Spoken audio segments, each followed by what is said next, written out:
Hey learners, welcome back to smart slate PSC. നമ്മളിന്ന് നോക്കാൻ പോകുന്നത് ഇക്കോണമിസ്റ്റും അവരുടെ ഡെഫിനിഷൻസും പിന്നെ അവരുടെ പബ്ലിക്കേഷൻസും ഏതൊക്കെയാണ് എന്നാണ്. സോ ഫസ്റ്റ്ലി നമ്മൾ നോക്കുന്നത് father of economics Adam Smith. Adam സ്മിത്തിൻ്റെ ഡെഫിനിഷനാണ് വെൽത്ത് ഡെഫിനിഷൻ. 1776 അദ്ദേഹത്തിൻ്റെ പബ്ലിക്കേഷനായിട്ടുള്ള an enquiry into the nature and causes of wealth of nations എന്ന് പറയുന്ന പുസ്തകത്തിലാണ് ഈ ഒരു വെൽത്ത് ഡെഫിനിഷൻ ഇൻട്രൊഡ്യൂസ് ചെയ്യുന്നത്. Secondly, welfare definition. ആൽഫ്രഡ് മാർഷലിൻ്റേതാണ് welfare definition. 1890 principles of economics എന്ന് പറയുന്ന ഒരു പബ്ലിക്കേഷനിലൂടെയാണ് ഈ ഒരു വെൽഫെയർ ഡെഫിനിഷൻ ഇൻട്രൊഡ്യൂസ് ചെയ്യുന്നത്. Thirdly, scarcity definition.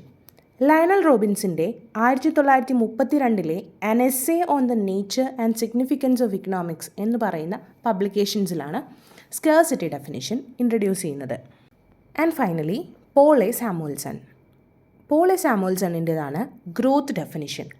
1964 ഇക്കണോമിക്സ് എന്ന് പറയുന്ന പബ്ലിക്കേഷൻസിലൂടെയാണ് ഗ്രോത്ത് ഡെഫിനിഷൻ ഇൻട്രൊഡ്യൂസ് ചെയ്തിട്ടുള്ളത്. Thank you for watching.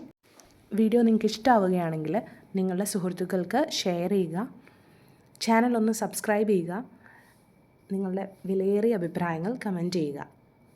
Thank you.